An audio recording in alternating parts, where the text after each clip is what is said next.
사도행전 26장 보겠습니다. 사도행전 26장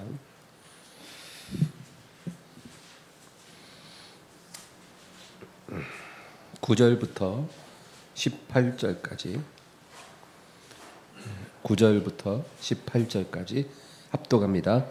나도 나사렛 예수의 이름을 대적하여 많은 일을 행하여야 될 줄 스스로 생각하고 예루살렘에서 이런 일을 행하여 대제사장들에게 고난을 받아가지고 많은 성도를 또 죽일 때 내가 찬성 투표를 하였고 또 모든 회당에서 여러 번 형벌하여 강제로 모독하는 말을 하게 하고 그들에 대하여 심히 격분하여 외국 성에까지 가서 박해하였고 그 일로 대제사장들의 권하는 이임을 받고 다메섹으로 갔나이다. 왕여 정오가 되어 길에서 보니 하늘로부터 해보다 더 밝은 빛이 나와 내 동행을 둘러 비추는지라. 우리가 다 땅에 엎드러짐에 내가 소리를 들으니 히브리 말로 이르되 사울아 사울아 내가 어찌하여 나를 박해하느냐. 가시체를 뒷발질하기가 내게 고생이니라. 내가 대답하되 주님 누구시니까. 주께서 이르시되 나는 내가 박해하는 예수라. 일어나 너의 발로 서라. 내가 내게 나타난 것은 곧 내가 나를 본 일과 장차 내가 내게 나타날 일에 너로 종과 증인을 삼으려 함이니 이스라엘과 이방인들에게서 내가 너를 구원하여 그들에게 보내어 그 눈을 뜨게 하여 어둠에서 빛으로 사탄의 권세에서 하나님께로 돌아오게 하고 죄 사함과 나를 믿어 거룩하게 된 무리가 돼서 기업을 얻게 하리라 하더이다. 아멘.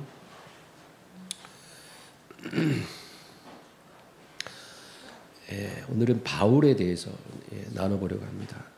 바울이라는 사람은 우리가 그 사람을 한마디로 표현한다면 기독교 역사상 가장 위대한 하나님의 종입니다. 그렇게 바울을 표현해도 어느 누구도 이의를 제기하지 않을 것입니다. 우리가 예수님 이외에 우리 일평생 누군가를 롤 모델로 삼고 살아야 한다면 저는 그 사람은 바로 바울이라고 생각합니다.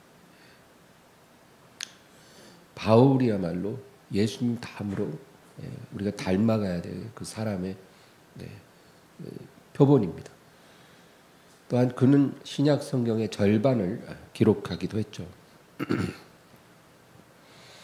근데 이렇게 위대한 사람이지만 그가 회심하기 전에는 초대 예루살렘 교회를 극렬하게 박해한 그러한 사람이었다는 것을 우리가 잊어서는 안 됩니다.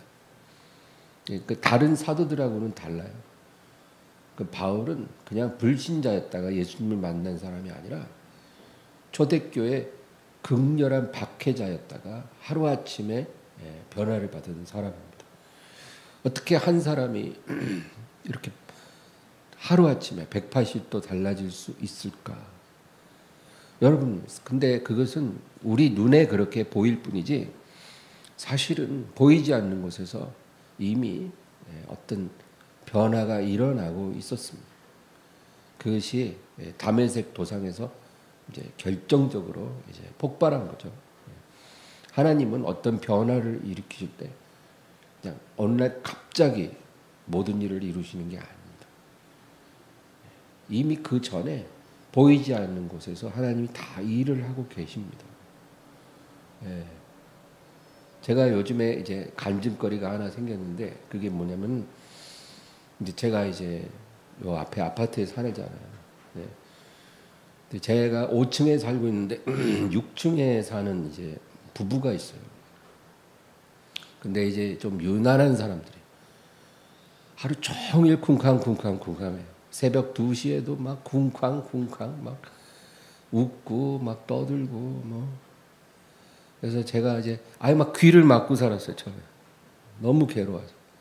그리고 설교 준비할 때는 이게 너무 신경이 쓰이니까 이제 귀마개를 했다가 그 너무 또 답답해가지고 이제 음악을 틀고 막 그러면서 제가 이제 견디다 못해갖고 이제 경비실에게 얘기를 했더니 이제 관리실에서 이제 거기다 얘기를 했어요. 그러니까 바로 우리 집에 쫓아 내려와서 등치가 이렇게 큰 남자인데 막 화를 내고 막 그러는 거예요. 그래서 내가 너무 시끄러워서 그랬다 그러니까 올라가서 그 다음부터 막 더 막 뭘 막 내리치는 거야 막. 그래서 내가 이런 사람은 내가 상대할 수 없구나. 그래서 하나님 앞에 기도를 했어요. 내가 이사 가야 합니까? 어떻게 할까요, 하나님? 근데 하나님이 참으라는 거예요. 참으라. 그래서 이제 제가 2년을 참았어요. 2년을 참으면서 계속 이제 너무 심할 때는 이제 그때마다 이사 갈지어다. 나는 못 가지만 네가 갈지어다. 이제 예수 이름으로 이사 가라. 근데 그렇게 막 선포를 하지만 믿음이 안 들어오더라고요. 왜냐하면 이 사람들은 자가 소유야. 그리고 벌써 6, 7년을 살았대요. 딱 벌써 인상이 이사 갈 인상이 아니야. 그래서 전에 저희 집에 살던 세입자도 제가 이제 들어올 때 물어봤거든요. 뭐 층간소음은 없냐? 뭐 조금 있지만 뭐 괜찮으실 거예요. 뭐 이러는 거예요. 그래서 약간 기분이 이상했는데 조금이 아니더라. 그래서 제가 이제 이사 갈지어다. 그러면서 과연 이사 갈까? 그때 어젠가 그제 갑자기 사다리 차가 6층으로 쫙 올라가는 거야. 내가 할렐루야. 어떻게 이렇게 갑자기 이사 가나? 그래서 그리고 내가 어제 오늘 천국의 평화를 누리고 있습니다. 진짜 그렇게 조용할 수가 없어요. 그래서 제가 이제 무슨 얘기를 하려고 그러냐면 내가 그렇게 이 기도를 시작할 때 이미 하나님은 그 기도를 들으시고 일을 하셨더라는 거죠. 어떻게 그 사람들이 하루아침에 갑자기 어제 결정해서 오늘 가겠냐고요. 그 전부터 집을 알아보고 뭔가 일을 했겠죠.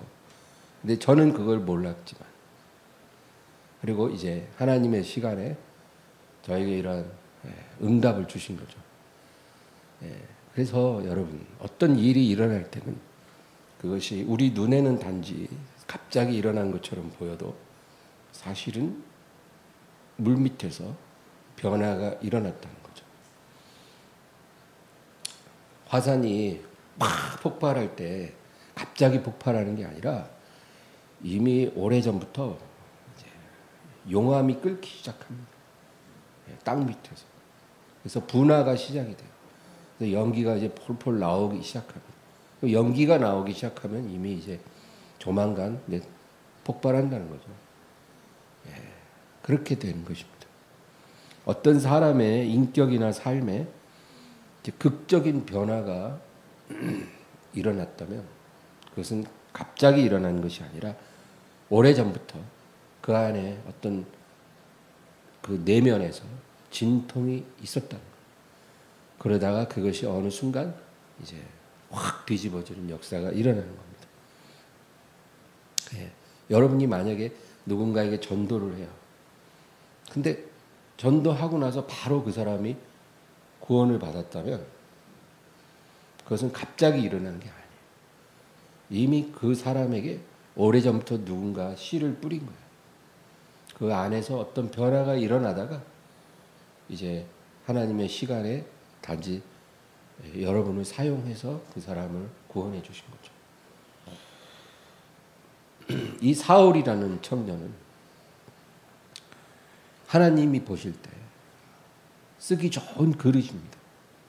너무나 훌륭한 그릇이었어요. 왜 하나님이 이 사울을 좋아하셨냐면 그는 자기 신념에 진심인 사람이라는 거죠. 그러니까 이런 사람들이 있어요. 뭔가가 확실하지 않으면 움직이지 않아요. 근데 확신이 딱 생기면 그 다음부터 이제 물불 안 가리는 사람이죠. 그런 사람. 하나님이 제일 좋아하는 유형입니다. 아예 차든지, 아니 뜨겁든지, 확실한 사람. 확신이 없을 때는 차갑다가 확신이 생기면 자기 목숨을 거는 그런 스타일. 하나님이 좋아하는 사람들이 이런 사람들. 그러면 반대로 하나님이 싫어하는 사람은 어떤 사람일까요? 차지도 않고 덥지도 않고 이도 아니고 저도 아니고 사랑도 아니고 우정도 아니고 뭐 이런 거예요. 아무것도 아닌 거예요. 애매한 사람. 우리가 하나님 앞에 그런 식이면 하나님이 좋아하지 않으십니다. 그래서 이 사울이라는 청년은 자기가 갖고 있는 어떤 신념에 모든 것을 다 걸고 살아가는 사람이었어요. 그러니까 유대교에 완전히 올인한 사람. 구약의 신앙에 목숨을 걸었던 사람. 바리새인 중에 바리새인이라고 했잖아요. 그러니까 율법 하나라도 어기지 않고 온전히 지키기 위해서 자기의 모든 것을 다 건 사람. 유대인이라고 다 그런 게 아니거든요. 이 사울은 바로 그런 사람이었던 거예요. 그런데 어느 날 자기 신념을 위협하는 어떤 그런 상황을 본 거예요. 그게 뭐냐면 복음이에요. 나사렛 예수와 그의 제자들이 전하는 복음. 이 복음의 메시지는 이 사울의 신념을 완전히 흔들어 놓는 그런 아주 위협이었던 거예요. 사울은요, 율법을 지키는 것만이 사람이 의로워지는 유일한 길이라 그렇게 믿는 거예요. 이게 사울의 신념이에요. 율법을 지켜야 의로워질 수 있다. 그러니까 의로워지기 위해서 율법을 다 지키기 위해 뼈를 깎는 결단과 노력을 하는 그런 사람이었다. 근데 이 예수의 제자들인 이 복음이라는 것을 증거하는데 그게 뭐냐면 사람이 의로워지는 것은 율법으로가 아니라 믿음으로 된다는 거예요. 그러니까 완전히 다른 거죠. 그리고 또 뭐라 그러냐면 우리 조상 아브라함이나 모세나 모든 위대한 인물들도 사실은 믿음으로 의로워진 사람들이고 하나님 앞에 복을 받은 사람들이라. 그러니까 자기 조상들의 그런 모든 신앙의 유산을 완전히 뒤집어 엎는 거예요. 이 바리새인들은 율법을 지켜서 구원을 받는다. 그렇게 믿고 사는데 이 예수의 제자들이 갑자기 나타나서 율법을 지켜서는 우리가 구원을 받을 수 없고 예수를 믿는 믿음이 우리를 구원한다. 그런 받아들일 수 없는 그런 얘기를 하는 거예요. 짐승의 피를 뿌려 죄를 씻는 것은 완전한 속죄를 이룰 수 없다는 거예요. 지금까지 흠없는 짐승을 잡아서 피를 뿌려갖고 속죄하고 그렇게 조상 대대로 살아왔는데 그거는 속죄를 온전히 이룰 수 없다. 그럼 어떻게 하냐? 예수가 흘린 피만이 사람의 죄를 완전하게 대속하는 능력이 있다. 그렇게 말하는 거예요. 그래서 더 이상 이제 짐승의 피로 제사를 드릴 필요가 없다는 거예요. 그건 이제 끝났다는 거예요. 예수가 와서 십자가에서 영단번에 영원한 단번의 제사를 이루셨기 때문에 우리가 그것을 믿으면 그 피로 죄사함을 받는 것이지 짐승의 피로는 더 이상 우리의 죄를 씻을 수가 없다. 그렇게 말을 하는 것입니다. 그러니까 이 사울은요 분노했어요. 자기의 신념을 뿌리째 흔들어 놓는 이런 복음의 주장에 그건 동의할 수 없는 거예요. 그래서 분노하고 자신의 남은 인생을 저 나사렛 이단을 박멸하는데 내가 온전히 헌신하리라. 그렇게 결심합니다. 그러니까 그 당시 초대교회의 성도들이 볼 때는 정말 최악의 원수예요. 그런 사울이라는 사람. 그러나 하나님이 보실 때는 또 달랐던 거죠. 하나님은 그런 사람 좋아해요. 자기의 신념을 위해서 목숨을 바칩니다. 그런 사람이 예수님을 인격적으로 만나고 성령을 받으면 완전히 변화되거든요. 여러분, 우리도 그런 사람이 되기를 소원하시기를 바랍니다. 하나님이 제일 기뻐하는 사람. 정말 내가 어떤 것에 대한 신념을 갖고 있고 확신한다면 그것을 부끄러워하지도 말고 그것을 위해 모든 것을 다 쏟아내주죠. 그런 사람을 하나님 찾고 있는 것입니다. 그래서 이 사울은 스데반의 설교를 듣고 경노했어요. 그래서 스데반을 죽이는 그 무리에 사울이 함께했습니다. 그리고 대제사장에게 공문을 받아서 다메섹까지 가서 그리스도인들을 잡아서 옥에 가두려고 이제 그렇게 길을 가는 중인 거예요. 그런데 어떤 일이 일어났을까요?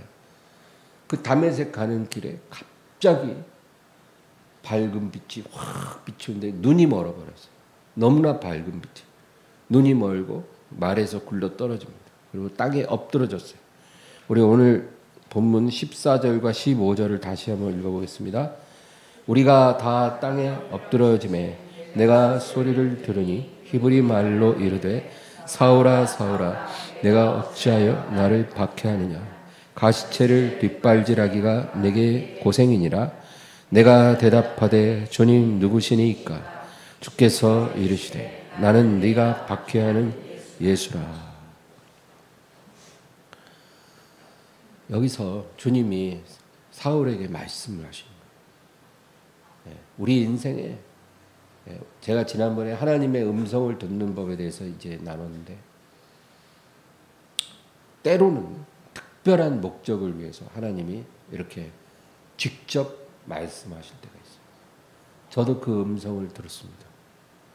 하나님은 우리 인생에 가끔 그런 음성을 주셔요. 귀가 울리도록 말씀하십니다. 근데 주님이 뭐라 그러냐면 네가 어찌하여 나를 핍박하느냐. 누구십니까? 하나님을 섬기고 하나님이 사용하시는 종들은요. 딱 하나님이 사울아 사울아 뭐 아브라함아 아브라함아 모세야 모세야 부르면 이제 아브라함이나 모세 같은 사람들은 첫 마디가 내가 여기 있나이다. 이렇게 대답해요. 하나님의 사람은 항상 그렇게 대답해요. 모세야 모세야 사무엘아 사무엘아 아브라함아 아브라함아 그러면 내가 여기 있나. 근데 이 사울은 바리새인 중에 바리새인이지만 하나님을 모르는 거예요. 하나님과의 영적인 교감이 없는 사람. 그냥 자기 신념에 붙잡혀서 율법을 철저하게 지키는 그런 사람이지 하나님과 영적인 교통을 가지는 사람이 아니었던 거예요. 그러니까 갑자기 사울아 사울아 음성이 들리니까 너무 놀란 거예요. 누구십니까? 나는 네가 박해하는 예수라. 그러니까 왜 나를 이렇게 힘들게 하니 그런 말이에요. 그리고 주님이 뭐라 하냐면 가시체를 뒷발질하기가 너에게 고생이니라. 여러분 이 가시체가 뭘까요? 이 가시체라는 것은 양을 치는 목동들이 반드시 들고 다니는 막대기를 말해요. 막대기. 이 막대기 끝에 짐승의 뼈 조각이나 쇠 조각이 딱 이렇게 박혀져 있어요. 그래서 이 목동들은 이 가시체 막대기를 반드시 들고 다녀요. 시편 23편에 주의 지팡이와 막대기가 나를 안위하시나이다 그러잖아요. 그러니까 목동들은 지팡이랑 막대기를 갖고 다니는 거예요. 양들을 칠 때. 그 지팡이의 용도는 뭐냐면 그건 길다란 거잖아요. 그거는 이제 목자의 음성을 잘 듣고 이제 알아듣고 따라오는 그런 순종하는 양들을 이렇게 지팡이로 몰아가는 거예요. 그때 이제 쓰는 게 지팡이. 순종하는 양들을 부드럽게 몰아갈 때 쓰는 게 지팡이고, 이 막대기가 바로 가시체라고 하는 거예요. 끝에 쇠조각, 뼈조각을 붙여놨어요. 이거는 뭐냐면 목자가 이제 가자 하는데도 목자의 말을 안 듣는 양들도 있다는 거예요. 말을 안 들어요. 고집이 있어요. 그래서 움직이려고 안 해. 목자가 가라고 하는데 안 가. 그러면 이 가시체 막대기로 그 양의 엉덩이를 탁 치면 그때 양들이 깜짝 놀라고 따라오고. 그러니까 말 안 듣는 양을 위해서 사용하는 게 가시체. 근데 한 번 딱 때려서 또 따라오기도 하지만 어떤 양은 한두 대 맞아서는 또 말을 안 들어요. 자꾸 뒷발질을 해요. 네, 가시체를 막 거부하는. 네, 가시체를 엉덩이를 못 때리게 막 뒷발질하니까 이런 양은 더 세게 탁 때리고 또 때리고 이러면은 나중에 막 울면서 끌려가요. 근데 주님이 지금 사울에게 뭐라 그러냐면 가시체를 뒷발질하는 것이 너에게 고생이라. 여러분 가만히 생각해 보세요. 이 사울은 극렬한 박해자예요. 그렇죠? 의의 원수예요. 십자가의 대적이에요. 그런데 예수님이 보실 때는 그냥 가시체를 뒷발질하는 양일 뿐입니다. 이미 주님 보실 때 사울은 주님의 양이에요. 다만 고집이 너무 세서 자꾸 가시체를 뒷발질하고 있는 거예요. 네가 어찌하여 그렇게 고생을 하니? 너만 힘들어. 그러면 더 많이 맞아야 돼. 어찌하여 네가 나를 이렇게 번거롭게 하니? 어찌하여 네가 나를 괴롭게 하니? 주님이 그렇게 말씀하시는 거예요. 이 사울은요, 제가 이 말씀을 가만히 묵상하니까 그런 생각이 들었어요. 이 사울은 이미 예수의 제자들이 전하는 복음의 진리라는 것을 알고 있었다. 그들이 전하는 그 복음이 진리라는 걸 알고 있지만 그것이 자기의 신념과 부딪히는 거예요. 자기가 이제까지 목숨을 걸었던 그 신념과 제자들이 전하는 복음이 부딪혀요. 그러니까 자기가 복음이 진리라는 걸 알고 있어도 자기 신념을 버리고 복음을 받아들이기가 어려운 거예요. 그러고 싶지 않은 거예요. 왜냐하면 복음을 받아들이면 내 모든 신념의 체계와 어떤 삶의 방식, 태도를 다 바꿔야 됩니다.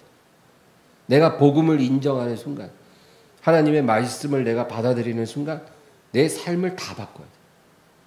여러분, 복음은 그런 거예요. 그냥 주일마다 성경책 들고 교회 가서 예배 드리고 오고 또 내 마음대로 살다가 또 주일 되면 교회 가서 예배 드리고 오고 이런 게 아닌 거예요. 우리가 하나님을 믿는다는 것은 하나님의 생각, 하나님의 말씀을 우리가 받아들이는 거죠. 그냥 하나님의 이름만 부르고 끝나는 게 아니라 하나님의 말씀을 받아들이는 거예요. 그런 말씀을 받아들인다는 건 뭐예요?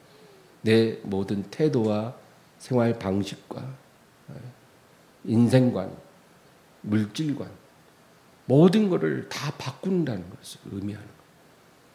근데 그게 쉽게 되는 사람도 있지만 너무 어려운 사람이 있는 거예요. 고집이 센 사람들, 자아가 강한 사람들은 이게 어려워요. 그래서 내가 하나님 말씀을 받아들여야 되는 걸 알아도 그러기가 싫은 거예요. 바로 사울이 그랬던 거죠. 그러니까 주님이 사울에게 나타나서 이제 이런 유형의 사람은 너무 좋은 그릇인데 깨뜨리려면 특별한 방법이 필요한 거예요. 그래서 밝은 빛 가운데 말씀을 귀에다 들리도록. 그러니까 사울이 누구십니까? 나는 네가 미워하는 예수라. 예수? 가시체를 뒷발질하는 것이 너에게 고생이다. 언제까지 그럴래? 너는 언제까지 고집을 부릴래? 그리고 주님 말씀하신 거죠. 그때 깨진 거예요. 완전히. 여러분, 우리도 마찬가지. 하나님의 말씀이 옳다는 것을 내가 알지만 내가 그것을 받아들이지 않고, 왜냐하면 받아들이면 내 모든 걸 다 바꿔야 하니까 받아들이기 싫은 거죠. 그래서 하나님의 말씀을 밀어버리는 거예요. 들어오는데 밀어버려요. 아직은 아니에요. 아직은 이것을 제가 받아들일 준비가 안 됐어요, 주님. 천천히요. 지금은 아닌 것 같아요. 말씀을 밀어내는 거예요. 이런 사람들이 있다는 거죠. 바로 그런 사람이 사울과 같은 사람이에요. 근데 그래봐야 결국 자기만 힘들어. 가시체를 뒷발질하다가 그 가시체로 더 세게 얻어맞아. 그래갖고 결국은 울면서 따라갈 수밖에 없는 거예요. 네. 하나님이 한번 그 사람을 선택하면 결국은 하나님이 이기십니다. 하나님의 은사와 부르심에는 후회하심이 없느니라. 하나님의 한번 부르시기로 선택하면 항복하는 것밖에 다른 방법이 없어요. 네. 다윗이 죄를 범했잖아요. 근데 나단이 다윗에게 찾아와요. 그래서 책망하니까 다윗이 회개했잖아요. 근데 여러분, 이 다윗이 누굽니까? 하나님의 사람, 하나님의 마음에 합한 종이에요. 그렇죠? 이미 다윗은 소년 때부터 성령의 충만을 받아서 그가 사울에게 쫓겨다니는 10수년 동안 그 시편의 절반을 다 썼어요. 하나님의 종이고 예언자예요. 아주 신령한 사람이에요. 그런 다윗이 예루살렘의 통치자가 됐을 때 죄를 지었어요. 그러면 그 죄가 죄인 줄을 몰랐겠냐고요. 알죠. 그리고 그 안에 계신 성령님이 다윗을 얼마나 책망했겠어요. 그런데도 그 성령의 음성을 밀어버려요. 사람이 이렇게 완고할 수 있어요. 하나님의 사람도 그래질 수 있다. 너희 마음이 완고하게 되는 것을 피하라는 성경의 구절도 있죠. 한두 번 자꾸 말씀을 밀어내면 마음이 점점 더 완고해져서 이제는 그게 아주 익숙해지고, 그리고는 이제 하나님의 성령이 그를 떠나는 거예요. 사울 왕이 그랬죠. 다윗도 그렇게 될 뻔했어요. 근데 하나님이 다윗을 사랑하셔서 나단 선지자를 보내서 마지막 그 낭떠러지 앞에 있는 다윗을 깨뜨리시고 다시 회복시켜 주신 거죠. 여러분, 시편 32편을 한번 보겠습니다. 시편 32편 3절과 4절.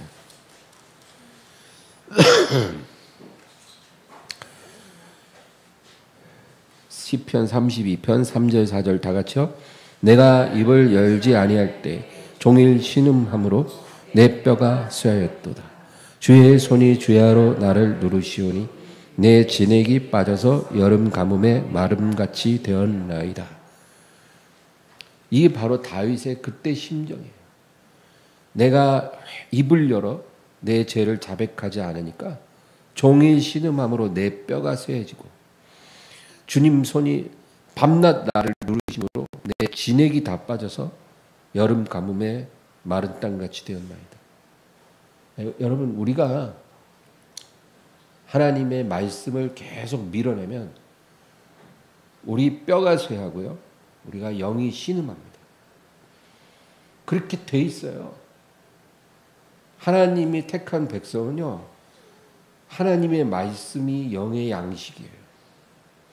그래서 우리가 그것을 계속 먹고 순종할 때 우리 영이 살아나고 우리의 삶도 옥토로 변하는 거예요. 마른 땅이 향기로운 동산으로 변하는 거예요. 그러나 우리가 말씀을 자꾸 밀어버리면 영이 신음하고 뼈가 쇠합니다. 진액이 다 빠지고 여름 가뭄에 마른 땅같이 그렇게 바짝바짝 갈라지기 시작해요. 우리의 심령도 갈라지고 우리의 가정도 사업도 환경도 다 그렇게 말라 비틀어지는 거예요. 그러니까 다윗이 나단 선지자가 오기 전까지 이런 고통을 겪었다는 거예요. 사울처럼 다윗도 가시체를 계속 뒷발질하고 있는 거예요. 그 밑에 9절을 또 보겠습니다. 너희는 무지한 말이나 노새같이 되지 말지어다. 그것들은 재갈과 굴레로 단속하지 아니하면 너희에게 가까이 가지 아니하리로다. 그러니까 무지한 말이나 노새같이 주인이 징계를 해야 끌려오는 그런 가축이 되지 말라. 고집스러운 가축이 되지 말라. 너희가 하나님의 기르시는 양이면 목자의 음성을 즐겁게 듣고 따라와야지 가시채로 얻어맞고 이렇게 징계를 받고 끌려오는 자가 되지 말라. 그겁니다. 여러분 창세기 33장에는 제가 요즘에 이제 아침마다 묵상하는 부분인데 창세기 33장에 보면 이 쌍둥이 형제 있죠. 에서와 야곱이 20년 만에 재회합니다. 그래서 화해를 이루어요. 그 장면이 나오는데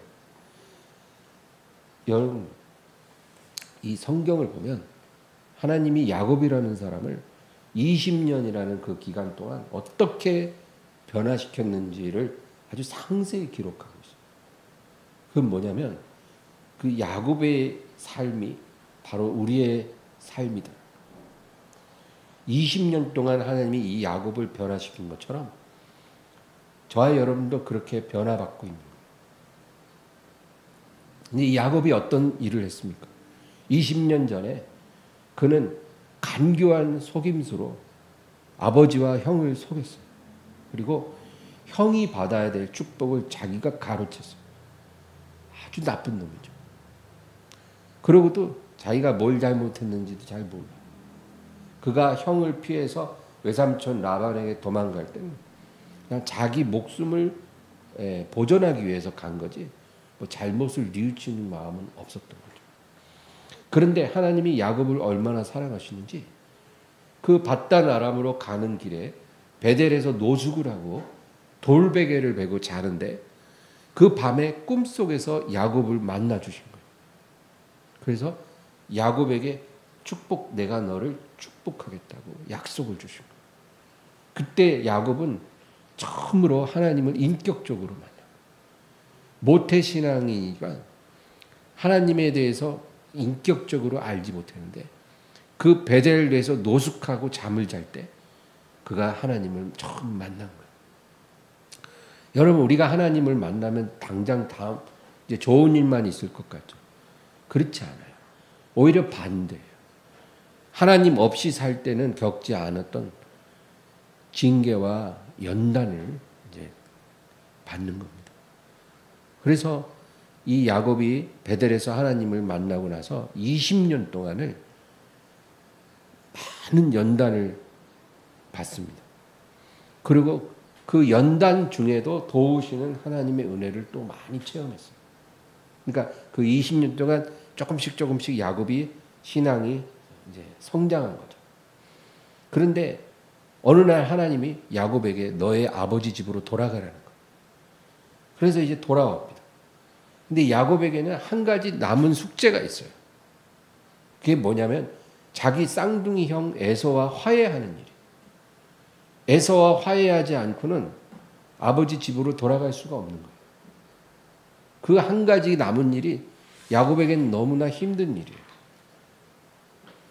근데 이제 형의 마음을 한번 이렇게 떠보려고 형이 나한테 어떤 감정을 갖고 있나 그리고 떠보려고 선물을 딱 보냈는데 형이 선물은 거들떠보지도 않고 무장한 400명을 데리고 질풍같이 달려오고 있다. 그럼 뭐예요? 자기를 환영하는 게 결코 아니죠. 자기에 대한 원한을 갚겠다는 거예요. 그 확실한 거죠. 그러니까 야곱이 완전히 멘붕에 빠졌어요. 그래서 어떻게 해요? 처자식과 자기 모든 가축들을 먼저 보내고, 그리고 자기는 강을 건너지 않고 혼자 밤에 남은 거예요. 자기라도 살아야 되겠다. 다 죽어도 자기 목숨은 건져야 되는 사람이에요, 야곱. 얼마나 이 자기애가 강한 사람인지 몰라요. 보통 안 그러잖아요. 내가 희생해서라도 처자식은 살린다, 이런 생각을 가진 게 정상인데 야곱은 그렇지 않았어요. 다 죽어도 나는 살아야 돼. 그래서 먼저 다 보내고 혼자 맨 뒤에 남아갖고 강을 안 건너고 있는 거예요. 근데 너무 자기 상황에 진짜 미치겠는 거예요. 처자식 다 잃고 재산 다 뺏기면 나 혼자 남아서 이 나이에 내가 지금 어떻게 살아? 그런 일이 일어나면 안 되겠거든. 그러니까 이제 어떻게 해요? 이제는 뭐 하나님 외에는 이제 도움을 청할 데가 없잖아요. 근데 보니까 한 사람이 앞에 서 있는데 특별한 사람인 거예요. 고대에는 이렇게 천사들이 많이 나타났던 것 같아요. 오늘날에도 그런 이야기들이 많이 있지만 천사들이 나타나는 경우가 많았어요. 그래서 그가 하나님의 천사인 걸 깨닫고 그 천사를 붙잡고 씨름하면서 결국은 축복을 받아냅니다. 이름을 바꿔주는 축복을 받아요. 그리고 날이 밝을 때 야곱이 이제 형을 만나러 갑니다. 여러분 창세기 33장 1절에서 3절을 다 한번 찾아보겠습니다. 33장 1절에서 3절 다 같이 읽겠습니다. 야곱이 눈을 들어 보니 에서가 400명의 장정을 거느리고 오고 있는지라. 그의 자식들을 나누어 레아와 라헬과 두 여종에게 맡기고 여종들과 그들의 자식들은 앞에 두고 레아와 그의 자식들은 다음에 두고 라헬과 요셉은 뒤에 두고 자기는 그들 앞에서 나아가되 몸을 7번 땅에 굽히며 그의 형 에서에게 가까이 가니. 여기까지요. 이제 보세요. 이제 하나님의 축복을 받은 후에 날이 밝았어요. 그리고 형을 만나러 가는데 3절에 보면 뭐라 그래요? 자기는 그들 앞에서 나아가되 몸을 7번 땅에 굽히며 그의 형 에서에게 가까이 가니. 제가 이 구절을 아침에 깊이 묵상을 했어요. 이 한 구절이 우리에게 말해주는 건 뭐냐면 하나님 앞에 깨어진 사람의 모습이라는 거예요. 우리가 하나님 앞에 깨어지면 이렇게 됩니다. 야곱은요, 바로 전날 밤만 해도 이렇게 하려고 하지 않았어요. 처자식 다 먼저 보내고 맨 뒤에 남아있던 사람. 죽을까 봐. 근데 깨어지고 나니까 처자식을 뒤에 두고 자기가 먼저 앞으로 가는 거예요. 그게 뭐예요? 만약에 형이 나를 죽일 때 내 목숨을 가져가는 대신 내 처자식은 좀 살려달라고. 그렇게라도 말하려는 거예요. 여러분, 깨어진 사람은 잃어버리는 것을 두려워하지 않아요. 이게 깨진 사람의 특징이에요. 우리가 뭔가 잃어버리는 것에 대한 두려움이 있기 때문에 하나님 앞에 믿음으로 순종하십니다. 근데 깨진 사람은요, 자기 자신을 살리려고 하지 않아요. 자기 자신을 보호하려고 하지 않아요. 그게 깨진 사람의 특징이에요. 그리고 쌍둥이 형 에서에게 나아가는데 7번 몸을 굽히고 나아갑니다.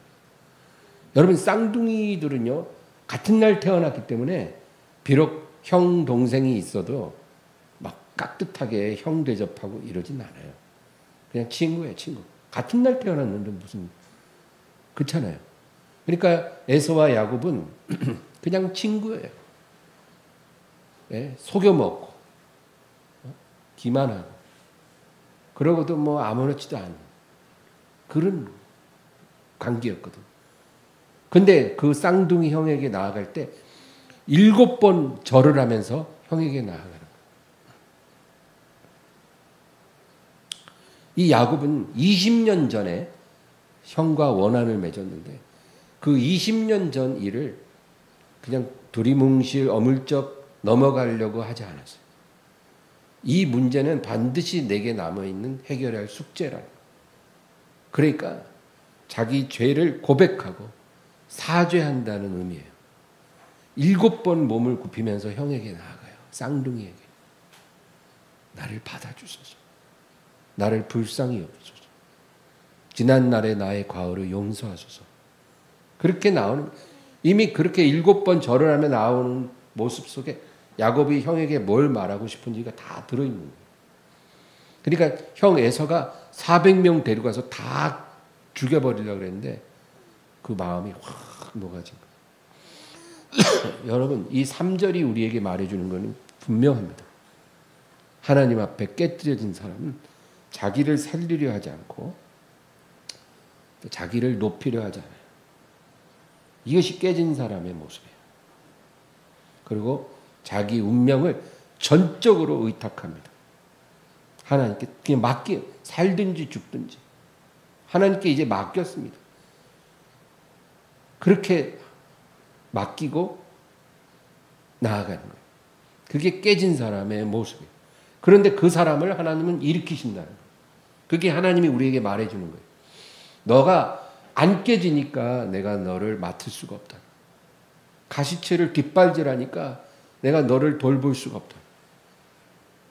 네가 완전히 깨지고 너의 운명을 나한테 맡기고 내가 너를 낮출 때 그 억울하다고 막 몸부림치는 게 아니라 그냥 순한 양처럼 털 깎는 자 앞에서 잠잠한 어린 양처럼 도수장으로 끌려갈 때 잠잠히 끌려가는 어린 양처럼 네가 너의 운명을 나에게 맡기면 내가 너를 일으키겠다. 항상 문제는 깨지지 않은 나지 도와주시지 않는 하나님이 아니에요. 우리가 가야 할 방향이 바로 이거예요. 나아만 장군이 요단강에 7번을 목욕한 것도 마찬가지. 완전히 자기를 낮춘 거예요. 깨진 거예요. 그게 나았잖아요. 야곱도 7번 몸을 굽히니까 형이 말에서 내려와 야곱을 끌어안고 같이 울고 화해하고 모든 문제가 다 해결된 거죠. 여러분 마지막 성경 한 절 또 찾아보고 마치겠습니다. 고린도전서 15장. 고린도전서 15장 9절 10절. 15장 9절 10절 다 같이요. 나는 사도 중에 가장 작은 자라. 나는 하나님의 교회를 박해하였으므로 사도라 칭함받기를 감당하지 못할 자니라. 그러나 내가 나된 것은 하나님의 은혜로 된 것이니 내게 주신 그의 은혜가 헛되지 아니하여 내가 모든 사도보다 더 많이 수고하였으나 내가 한 것이 아니요 오직 나와 함께 하신 하나님의 은혜로라. 아멘. 이 바울의 고백을 보세요. 나는 비록 사도지만 가장 작은 사도다. 내가 하나님의 교회를 박해한 자이기 때문에 사도가 되는 것 자체가 내가 마땅치가 않다. 그러나 하나님이 나를 사도로 불러주셨기 때문에 내가 모든 사도보다 더 많이 수고하는 것이 당연하다. 그리고 정말 수없이 박해를 당하고 복음으로 인해서 위험에 처하고 감옥에 갇히고 매를 얻어맞고 그런 고생 가운데 살 소망까지 끊어지고 그러면서도 사도로서 교회 안에서도 인정을 제대로 못 받아요. 그렇게까지 자신을 온전히 하나님께 바쳤는데도 교인들도 바울의 사도성을 의심하는 거예요. 네가 예수님을 봤냐 말이죠. 네가 박해자였는데 무슨 사도냐. 바울 일생 동안 그런 평가절하가 따라다녔어요. 그리고 그런 자비량으로 또 선교를 해요. 그러니까 정말 사도 중에 가장 비천한 사도인 거예요. 그럼에도 불구하고 그는 오히려 감사했다는 거죠. 왜? 그는 깨어진 사람입니까? 그럴 수가 있습니다. 그러니까 하나님은요, 여러분, 착한 사람을 쓰시는 게 아니에요. 하나님은 착한 사람을 찾아 쓰시지 않아요. 하나님은 똑똑한 사람을 찾아 쓰시지 않아요. 하나님이 사람을 택하고 쓰시는 기준은 깨어진 사람을 하나님 찾으시고 쓰십니다. 하나님 깨진 사람이 아니면 쓰시질 못해요. 한 알의 밀이 땅에 떨어져 죽지 아니하면 한 알 그대로 있고 죽으면 많은 열매를 맺는, 그게 바로 깨어짐을 말하는 거예요. 하나님은 깨어진 사람을 쓰시고 깨어진 사람을 축복하셔요. 하나님의 뜻을 이루는 도구로 쓰세요. 여러분 어떤 사람이 되고 싶으세요? 하나님 앞에 정말 귀한 그릇으로 쓰임받고 싶지 않아요? 어차피 한 번 사는 인생이잖아요. 그 내게 주어진 한 번의 기회를 최고로 귀하게 쓰여지고 하나님 나라에서 칭찬받는 사람 되고 싶지 않으세요? 그러면 우리가 할 일은 딱 하나예요. 하나님이 깨어진 사람을 찾고 있기 때문에 깨어지면 돼요. 어떻게 해야 깨어지나요? 가시치 뒷발질하지 말고 하나님 말씀 밀어내지 말고 하나님 말씀을 받아들여요. 순종하기 위해 노력하고 하나님이 낮추실 때 그냥 낮아지세요. 하나님이 징계하고 낮추면 낮아지면 돼요. 그냥 억울하다고 몸부림치지 말고 낮아져. 우리가 그런 마음으로 살면 우리 하나님께서 우리를 빚어가실 것입니다. 깨어짐이란 일회성으로 일어나는 끝나는 사건이 아니고 우리 일평생 지속적으로 깨어짐이 일어난다는 거예요. 내가 버리지 못하고 있는 마지막 한 가지, 내가 자랑하는 것 마지막 한 가지, 내가 순종하지 못하고 있는 것 마지막 한 가지, 하나님이 그거를 깨뜨리고 싶은 거예요. 그런 거를 계속 깨뜨려 가는 거예요. 우리가 믿음이 어린아이 때는 깨뜨리는 것도 다르죠. 믿음이 자랄수록 우리가 깨뜨려야 할 우상도 또 달라져요. 내가 못 버리고 있는 내 어떤 성격적인 부분, 나의 어떤 욕심, 나의 어떤 계획, 나의 자랑, 나의 갈망, 이런 거, 마지막 남은 거 한 가지까지 하나님이 원하실 때 깨뜨릴 수 있어야 돼요. 그게 깨어짐이에요. 그렇게 깨어지면 깨어질수록 하나님이 우리에게 예비한 축복이 풀어지는 역사가 일어나는 거예요. 우상 한 개가 깨어지면 닫혀있던 문 하나가 열려요. 믿으십니까? 축복이 풀어진다는 거예요. 하나님은 우리에게 주고 싶어 하시니까 그 축복이 풀어지는 역사가 일어나야 돼요. 그게 그냥 일어나는 게 아니라 깨어지지 않는 우상 하나가 깨어지면 그런 일이 일어나는 거예요. 여러분 이것을 이론이 아니라 내 삶 속에서 경험하면서 살아계신 하나님을 우리가 만나야 되는 겁니다. 이런 은혜가 있기를 주의 이름으로 축원합니다. 하나님 아버지, 오늘도 말씀을 생각하면서 기도하게 하시고 주님, 가시체를 뒷발질하는 고생을 하지 말게 하옵소서. 주님의 음성에 순종하며 주님의 깨뜨리심에 순응하며 나아가는 저희가 되게 하여 주시옵소서. 예수님의 이름으로 기도합니다.